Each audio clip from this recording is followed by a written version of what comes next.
Hello everyone, welcome back to my channel. My name is Jordan and today I am coming at you with another trope talk.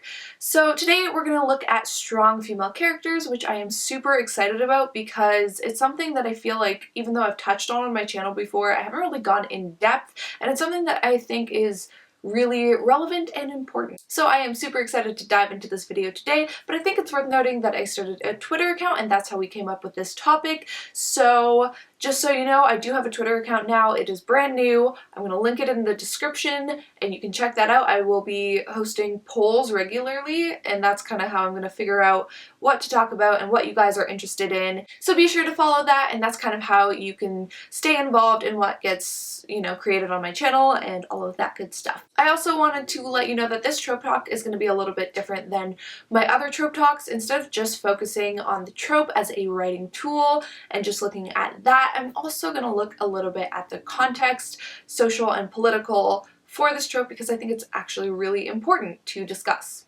If you have consumed any story over the last 8 to 10 years, you've almost certainly come into contact with a strong female character. Now, I'd like to discuss this trope for a multitude of reasons, but one of the primary reasons is because I put out a video reviewing The Last Jedi on my channel very recently, and in that video I discussed that I think while the film tried very hard to be progressive and feminist, I don't think it did a very good job at it, which then, of course, I got a slew of comments that were super degrading and super hostile towards feminism. These comments attacked both feminists and the people who liked the film, and I just thought that it was very negative, so I'd like to address that a little bit with this analysis of strong female characters, especially because it is such a charged topic.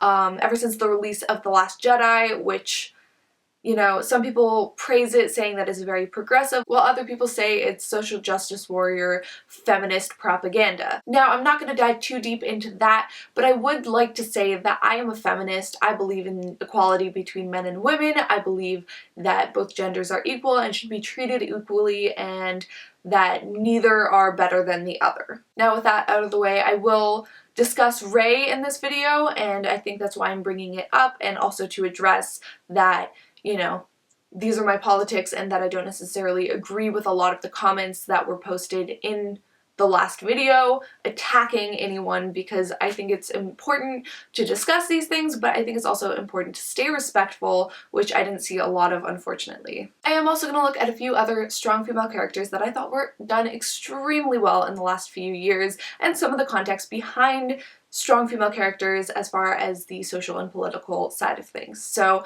without further ado, let's dive into the video. Also, it is worth noting that I did talk about strong female characters in my video 3 character cliches in YA women, but I don't think that I did the topic justice, so I just wanted to get that out of the way.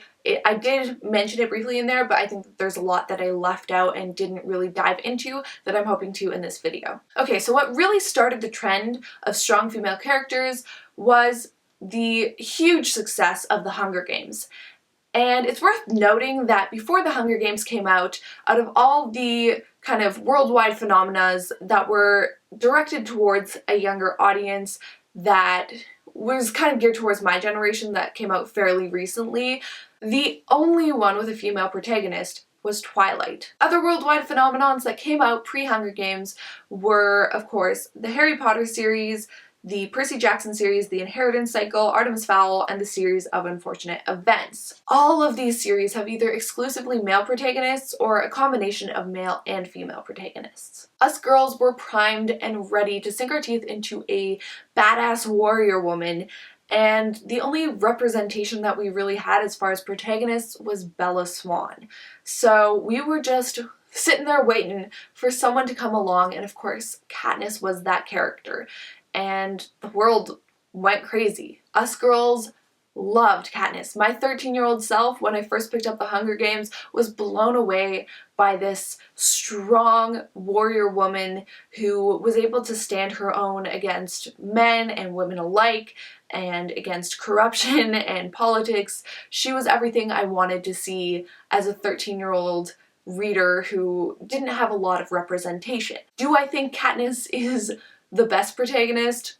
No, she's fine. Now, I see some of the faults in her character, but I think that she was needed at the time that she came out. And of course, what I didn't expect was the slew of strong female protagonists that came out after the Hunger Games in response to that. After the success of the Hunger Games, Divergent came out and the Mortal Instruments series really took off.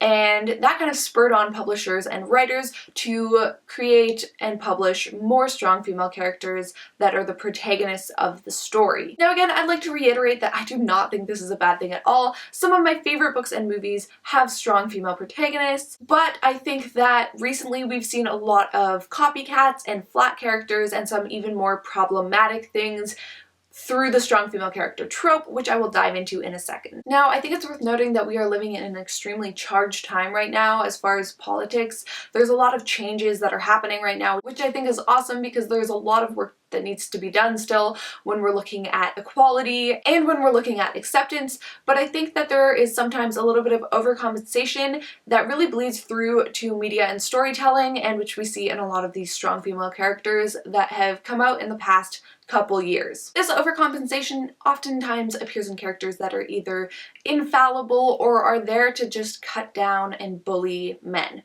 which I believe is extremely problematic. The moment a character is put in a story just to propagate a message or just because it is popular is, I think, the moment where problems start to arise, because it's no longer about the character or about the storytelling, but conveying a message or just to appease the masses. So now let's look at the trope and not so much the context. What I'm talking about when I'm saying a strong female character is a female character that is physically strong and capable. And a lot of times because of this, she is either emotionally detached or is outright mean and unlikable. Now, I'm not saying that this is the case for every strong female character. There are tons of exceptions, and some of those are, like I mentioned, Katniss, but even better examples are Ripley from the Alien movies, Princess Leia, Arya and Daenerys from A Game of Thrones, and of course Saba from Blood Red Road, who may be my favorite character ever. But all of these characters are awesome because they're not only strong physically, but they are able to show vulnerability or have some sort of likability about them because they're able to show weaknesses and have flaws, and that's totally okay, and that's what makes them so strong. It's their strength of will, their perseverance, anything that really shows a strength of character rather than just a physical strength. These characters are relatable and they work with the men in their stories who are also allowed to be strong, which I think is awesome. Of course, on the other end of the spectrum, we also have characters like Clary from the Mortal Instruments series and Selena Sardothian from the Throne of Glass series. Note, I've only read the first book of that series, but I believe that these characters are not that strong. It feels like the strength of their character, the physical strength of their character, was just tacked on so that they could fit into this fantasy world, but I feel like their primary focus is more on the relationships and not necessarily driven from their physical strength, which I didn't feel was great for their character. I did want to look at a female character that I think really embodies what a good strong female character is in my opinion, and of course for this example I had to choose Saba from Blood Red Road because I do think that she is so awesome, and I will not do any spoilers because I want all of you to read this book because I love this book and everyone should love this book. So I'm not going to include any spoilers because I want you guys to read the book and not have it be spoiled. So without further ado, let's talk about Saba. She is very physically strong and capable, but she's also extremely stubborn and can be arrogant at times, which completely destroys or affects her relationships and goals in the book because she is so hot-headed and arrogant and stubborn. She oftentimes makes mistakes, and that can really limit her as far as her relationships, as far as her goals, and progressing through the story, which I think is awesome because it's important to have flaws, and it's important for those flaws to really affect the character and story, which is done so well in this novel. Another great aspect of it is that it's written in first person, so we really get a sense of what she's thinking and what she's feeling, which helps to make her feel more relatable and vulnerable. And that's one of the great things about Saba, is that she is so relatable. She can be horrible to her sister, but she is willing to change and grow throughout the story, even though she is stubborn and even though she has to make mistakes several times sometimes to learn and grow from it. And that is awesome. I think that it's so well done and we really get a sense of her voice, and I think that as a strong female character, despite her being physically strong, she has a lot of weaknesses to kind of balance that out and to really grow from, which I think is awesome, as well as her interactions with the male characters who are equally strong, just sometimes in different ways. This to me just feels like the prime example of what a strong female character is and what I aspire my female characters to be like in my stories. I think what makes a good strong female character is the same as what makes a strong male character. And to look at an example of a strong male character that I think is well done, let's look at Indiana Jones. He is very physically strong and capable, as well as very smart. But if you watch his movies, throughout the movies he's constantly being outsmarted, outdone, and just constantly having everything kind of taken away from him or facing obstacles that are really difficult and challenging, and oftentimes he doesn't really get what he wants until the end, and sometimes even in the end he doesn't really get what he wants at all. So even though he is smart and strong, you know, if he gets something, it's taken away from him. If he accomplishes something, then something else happens. And that's what makes it so believable, is that he's not overpowered. We never feel like he's dominating. There's always another obstacle. And I think that's a really important thing to note when creating strong female characters, or just strong characters in general, is that they can't feel overpowered. And they can't feel like a Mary Sue, which is of course my segue into Rey. And yes, I do think that she is extremely overpowered. Now there will be spoilers for The Force Awakens and for The Last Jedi, so if you haven't seen those films and want to see them without spoilers, then be sure to click away from the video now or skip to the end. I will have a timestamp in the description box, so you can skip to that if you don't want to see this part. I think Rey is an extremely weak character, despite Daisy Ridley being a decent actress and putting all that she could into the character. I still think Rey is very overpowered and very confused as a character. So when I say confused, I think that it's very hard to define Rey because she's constantly contradicting what she's built up and what we know of her character. And we see this throughout both The Force Awakens and The Last Jedi, but definitely more throughout The Force Awakens. I don't really get a good sense of who she is and what she stands for, and I think that is extremely problematic because even though she is definitely the moral compass of it, she's constantly doing things that are maybe not so great, and, you know, she's constantly stronger than everyone, but then is also, you know, kind of weak. It's very confusing. I'm not entirely sure what her character is or how to summarize it, despite thinking about it for an extremely long time and trying to. And then I think the other thing that we should talk about is that she is really quite overpowered. In the first movie, we see her without training fly the Millennium Falcon, sometimes even better than Han Solo. We see her perform Jedi mind tricks without even knowing what they were or anything about the Force, really. And we also see her beat Kylo Ren in the lightsaber fight at the end, which, I mean, I get that she probably has some, you know, handle on fighting with the staff that she has, but with the lightsaber, it's a completely different monster, and the fact that she was able to best Kylo Ren, who has had training, was a little bit much for me. And I think that there are other examples as well, which kind of just added to that. And then also in The Last Jedi, which is what I find extremely disappointing and problematic, is that she is about as powerful, if not more powerful, than Anakin was. And despite Luke's warnings, she goes and explores the dark hole or the dark part of the island, which, you know, kind of is the dark side of the Force. And despite all of that, she still is not that tempted by the dark side. She never converts to the dark side, even though she's extremely overpowered, she doesn't have any training,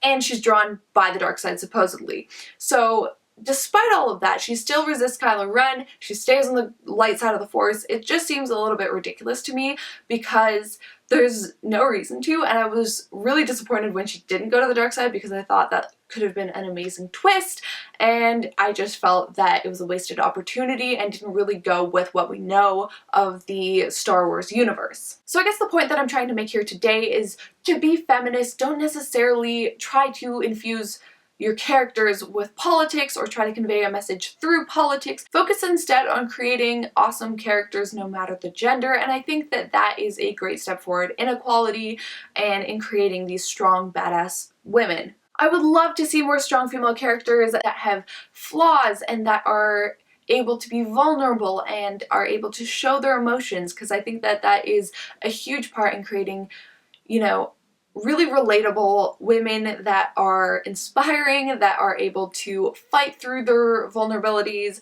fight through all of these obstacles in their way, and really persevere. And that is what I think makes a strong female character and what I would love to see more of. I think it's awesome also when I see strong female characters that are able to support the men in the stories and be strong alongside the men and fight with the men in the stories rather than against them, which I think is kind of a thing right now, which I am not super fond of. I think that it's really important that women not degrade men by overcompensating, and I think that the opposite is true too, because I think that it's really easy to attack women characters that degrade men because it's so noticeable, because we're not used to it, but there are male characters that degrade women all the time in stories, and I think that is extremely problematic as well. But just because we're more culturally used to it does not mean that it is okay, does not mean that they should get away scot-free. I think that in general it is important to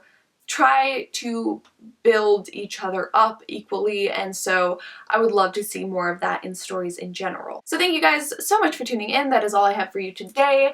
I did go to the Zenith book signing tour yesterday, which was so awesome. I met so many amazing members of this community, like Ariel Bissett, Sasha Alsberg, Lindsay Cummings, and Haley's in Bookland, as well as numerous others. So thank you so much, and I also got recognized there, which was totally crazy and awesome. And I just wanted to say that I love all of you and I love being part of this community. I am nearing 5,000 subscribers right now, which is awesome, and so to celebrate that, I'm going to do a Q&A when I hit that point, so feel free to ask questions in the comment section of this video and as well as on Twitter. Again, I will leave my Twitter link in the description box below, so feel free to check that out.